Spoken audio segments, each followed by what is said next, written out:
Welcome to King 5. I'm Jessica Janner Castro. This is The Week, a look at what made headlines in our region, along with your weekend forecast. Up first, the U.S. men's national team was eliminated from the FIFA World Cup on Monday after a 4-1 loss to Belgium.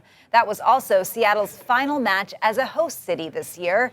After such a successful run for Seattle as a host city, now officials are already eyeing the 2031 women's tournament. King 5's Brady Wakayama has a recap of the World Cup in Seattle.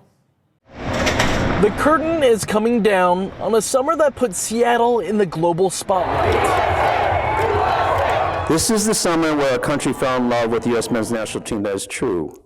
But it is also the summer where the world fell in love with Seattle and our great state. For weeks, millions packed downtown and the waterfront, shattering records across the region. Your country is beautiful. I love this place. I love to see Seattle. We are so grateful for this experience. 25,000 U.S. fans marched through Seattle ahead of the Belgium match, smashing the previous record by 10,000. And on June 18th, the city hit a new single-day hotel revenue record, $7.9 million. We have introduced ourselves to an entirely new audience of visitors. The surge was felt everywhere. SeaTac and Link Light Rail both reporting their busiest days ever. In just the first week, more than 750,000 people turned out for fan events, with another 450,000 visits to the waterfront. And while the tournament is over, Seattle isn't wasting time looking ahead to the next big opportunity. I did get a chance to speak to FIFA about it yesterday, and I'm like, look at this. How do you not give us the freaking World Cup and the Women's World Cup in 2031? From 52 new soccer fields to public art across the region, the World Cup's legacy will live here for generations. A global moment, now part of Seattle's story. I think there's one word that sums out how we are all feeling right now, and that is extreme pride.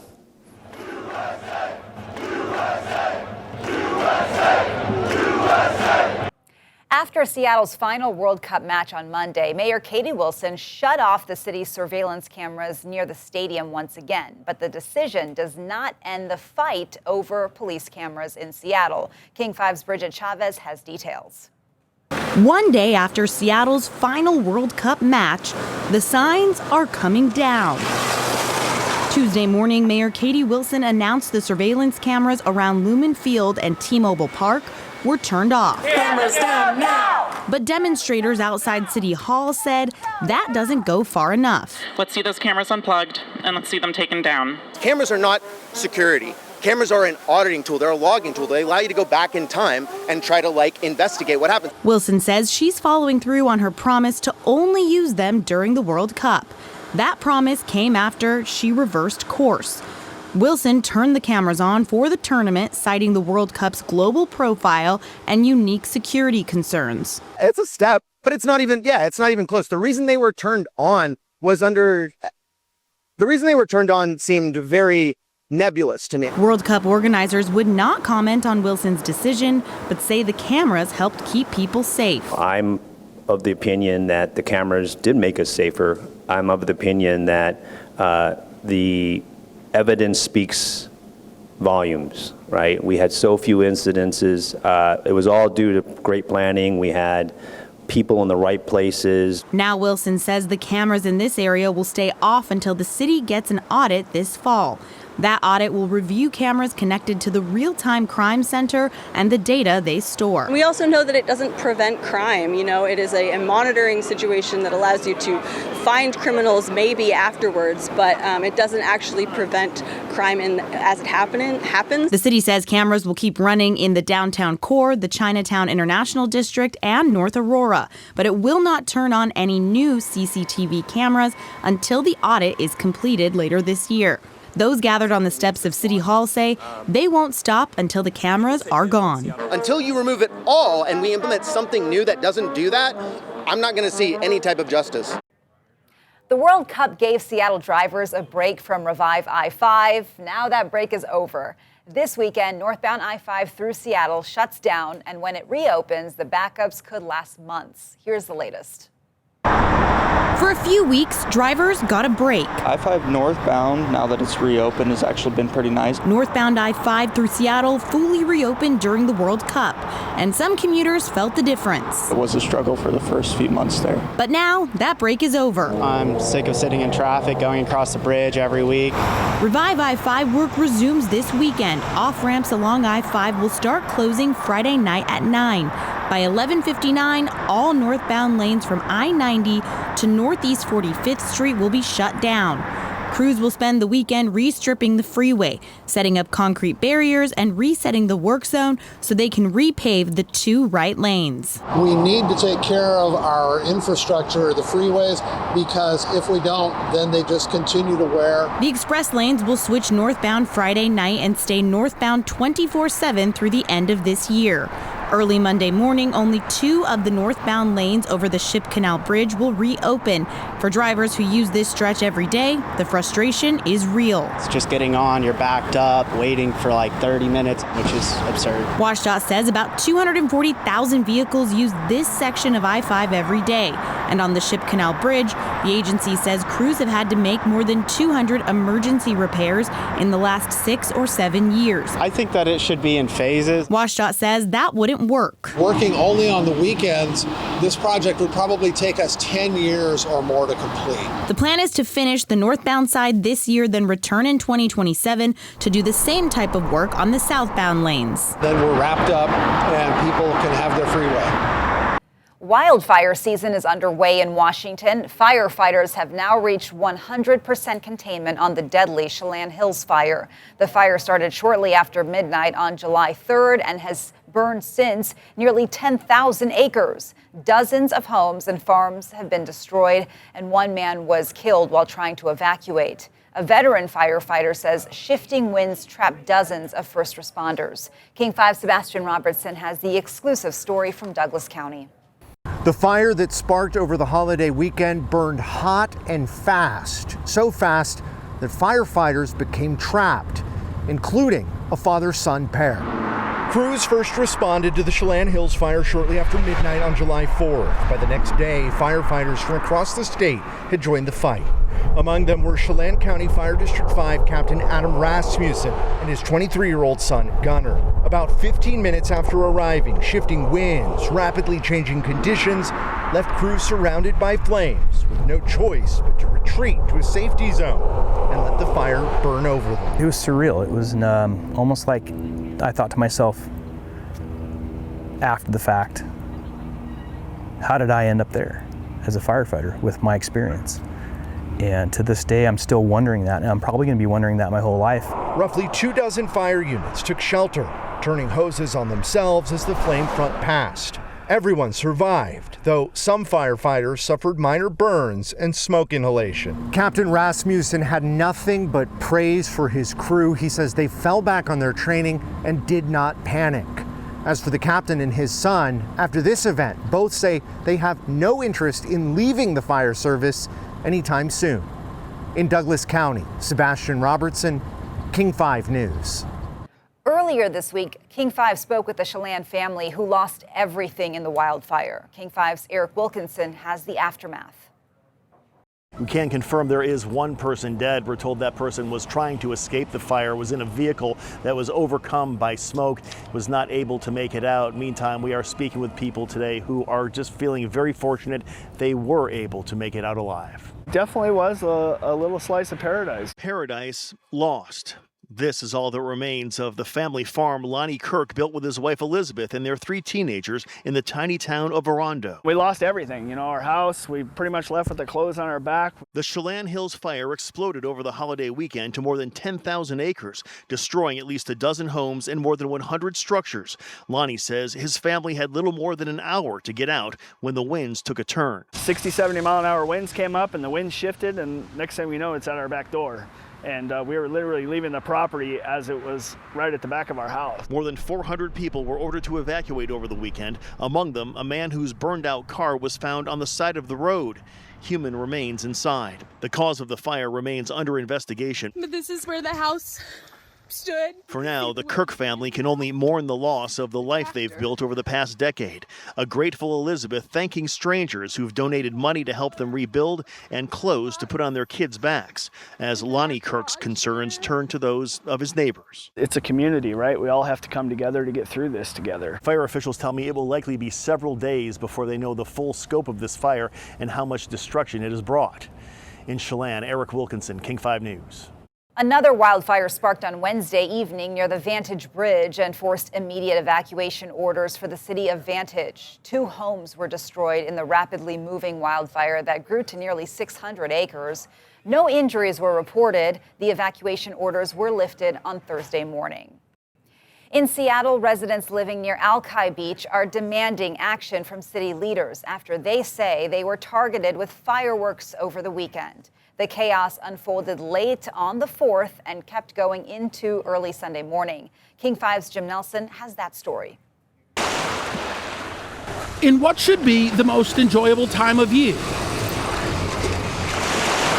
in one of Seattle's most beautiful places, there is fear instead. I'm so sorry. It was just really hard because it was like just the site of a riot. It seemed very well organized. Anne lives near Alki Beach and is one of many people concerned over a chaotic 4th of July. A group that kept growing in size, not only setting off fireworks, but launching them directly at homeowners. Others targeted buildings, even first responders. Unit 29, we're going to have you staged for SPD till scene secure. That's more like a mob than it is actually people just down here being irresponsible and having fun.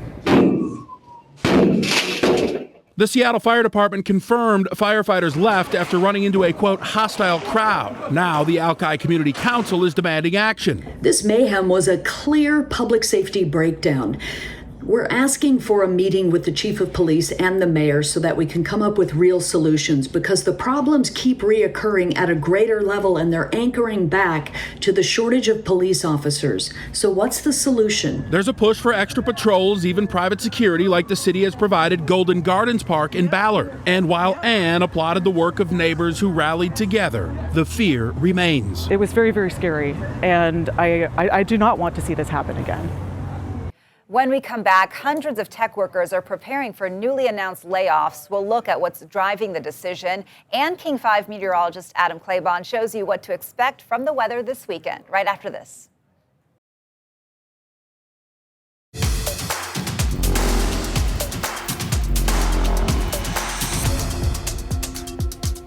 Hey there, everyone. A good and a happy weekend to you. Here we go into middle of July, and we got a pretty decent forecast that's going to be ahead here, especially for the next couple of days. I'm meteorologist Adam Claybon here, and we're going to be talking about a long stretch of some near, if not slightly above average temperatures that are going to be with us. Now, the weekend definitely going to be a little on the cooler side, especially for us heading on into the day on Saturday. But other than that, things staying fairly quiet, seeing plenty of sunshine, and the heat not getting too out of hand. Let's go ahead and first talk about how things are shaping up here across a lot of the Pacific Northwest. And you can see that for right now, just some of those clouds across, especially some of our northern parts of western Washington. We're going to see those clouds kind of stay in and out here as we go throughout the day on Saturday. Sunday, though, should be a sunnier day for us. So probably going to be a cooler day in comparison to what we're going to see on Sunday from what we are going to be noticing, or at least Saturday is going to be cooler than what we're going to see on Sunday.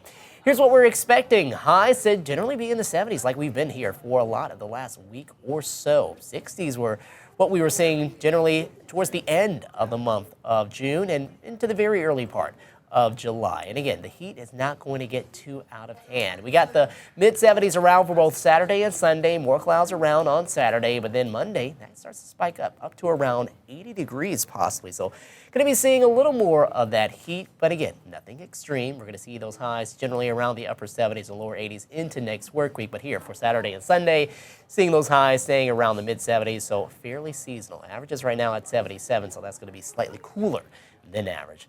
Here you go. You can see that the radar doesn't really have a whole lot. Maybe some moisture out that way towards the coast as we head on into the earlier part of Saturday. But other than that, not really seeing a whole lot.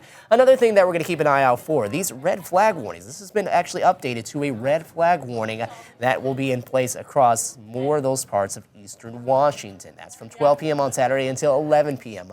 on Saturday. What usually happens is those fire weather watches do get updated to red flag warnings if the National Weather Service sees fit, and they have. So we'll keep an eye out for the potential for a higher fire risk over that way. Of course, we already have fires going right now, so the stronger winds that we're going to see over into those parts definitely not going to help in terms of firefighting efforts. For us here west of the Cascades, we still keep the moisture in the atmosphere, so that really helps to keep things relatively comfortable and at least enough moisture in the atmosphere that we're not worrying too much about fire concerns over here. Again, though, as we go into the day for Saturday, we'll keep an eye out for some of those showers along the immediate coastline. That's at about noon on Saturday. You can see those working their way farther to the north as we head into the evening. Clallam County, we might see a bit of that, and then we'll notice that start to move its way off to the north. So the San Juans and maybe even Skagit, Whatcom County, northwest interior, we'll see that later on into Saturday night. But clouds, which will break apart somewhat heading into the day on Saturday, expecting more partly sunny skies, not a completely overcast day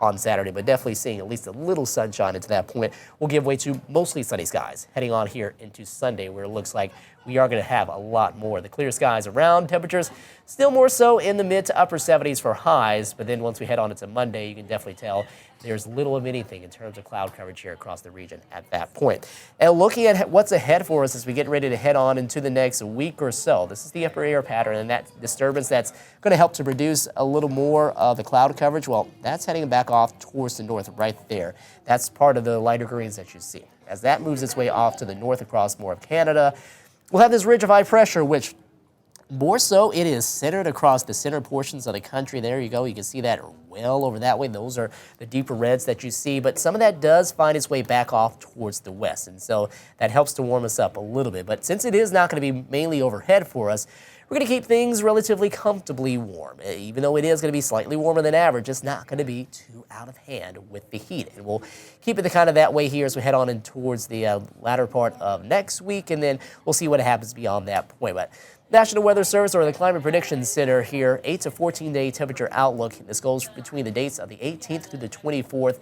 Does call for warmer than normal conditions here to be across, especially the eastern side of the state, but across the entire state of Washington, with higher chances across more of eastern Washington. So temperatures will be above average, but you can see the average is at about 77 degrees. So for us to get up to 83 at the peak of some of this heat that we're going to have later on into next week, nothing that we cannot handle. And then things will start to level off around the upper 70s and lower 80s as we continue on for a lot of the upcoming work week. The weekend, again, should be a bit cooler with some of the extra clouds and more of that onshore push with highs in the mid to upper 70s. And as we continue on, even into not only just the following weekend, but the start of next work week, the following work week, that is, heading into the 20th of July, you can see highs still hovering around that 80-degree mark, either a few degrees above or a few degrees below. Here are your temperatures here as we head on into more of early Saturday morning in the low to mid 50s, and then highs into Saturday afternoon, topping off in the mid to upper 70s, upper 60s outside of more of central and south sound, and seeing even 50s possibly out along the immediate coastline. And your 7-day forecast brings the sunshine out for us pretty much after we get through with partly sunny skies on Saturday, where we're going to see a long stretch of sunshine, 70s and eventually 80s as we head on into a lot of the upcoming work week. So enjoy the weekend, enjoy the comfortable temperatures, everyone, and enjoy this longer stretch of very nice Pacific Northwest summer weather. Have a good weekend.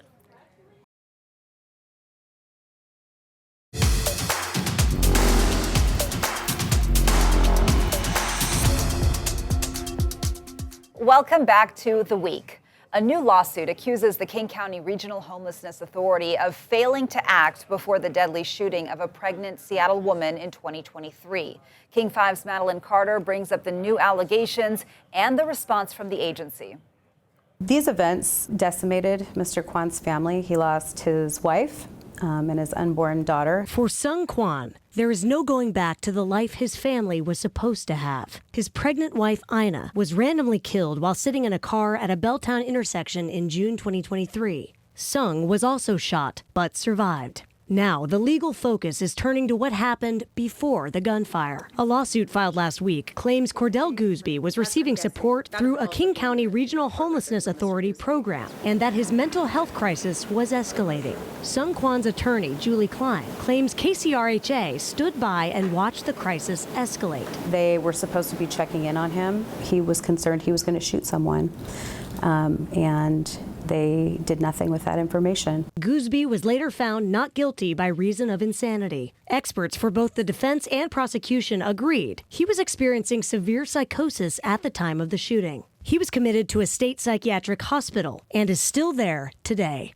In a statement, KCRHA called this a horrific tragedy. The agency says it will respond through the legal process, but cannot comment on the specific allegations while the case is active. This lawsuit comes as KCRHA undergoes a major restructuring after an audit raised questions about its finances and oversight. Seattle and King County leaders say the changes are designed to restore public trust. But for Sung Kwan, his attorney says this case is about accountability. This was preventable. Tech layoffs continue to shake our region, with about 600 Washington-based workers wrapping up their last few days this week. King 5's Sharon Yu looked into what's driving the layoffs.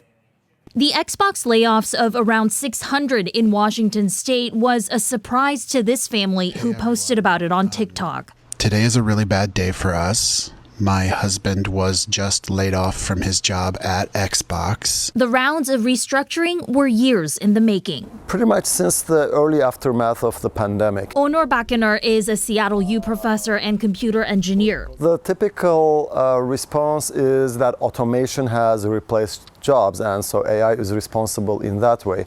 The truth is, a lot of these big tech companies, the hyperscalers, have been investing heavily in AI recently. That's leaving companies to trim fat as they pour more dollars into AI. Other teams or divisions, especially those that are perceived to be underperforming, don't get as much funding and attention. In response to the nationwide elimination of 4,800 jobs, Xbox CEO Asha Sharma said the gaming business is not healthy and will cut more Xbox jobs by 2027.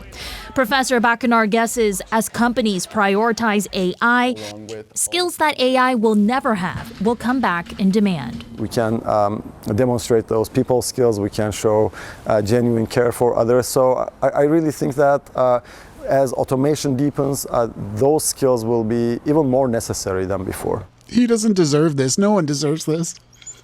But it just breaks my heart for him because he's so good. He's such a good person.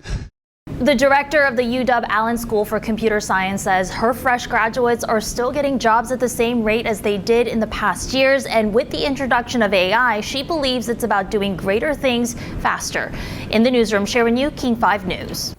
With complaints on the rise about unauthorized motorized vehicles, including e-bikes, on popular trails, King County is launching a new safety campaign this summer, and the focus is on educating riders on how to safely share the path.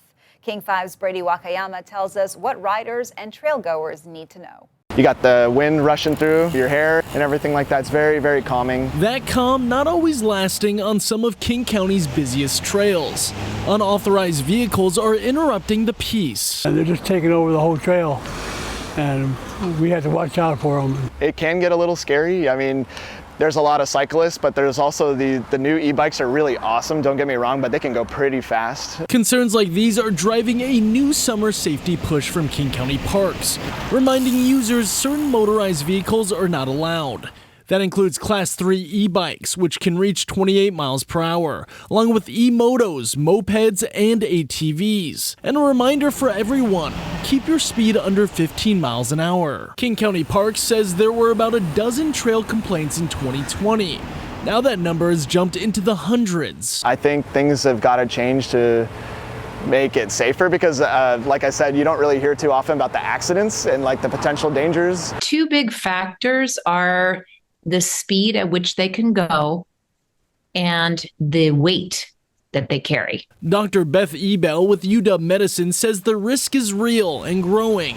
Higher speeds, heavier vehicles, more severe crashes on trails. When you double the speed, it's 4 times the amount of energy that's going into the person you hit. This safety campaign officially starts next week. The county will install about 250 no motorized vehicles signs, plus 150 more in backcountry areas. 2 deputies will also patrol busy trails, focusing on education and encouraging safer behavior. Thank you for your time. We hope you enjoyed a look at the biggest stories of the week.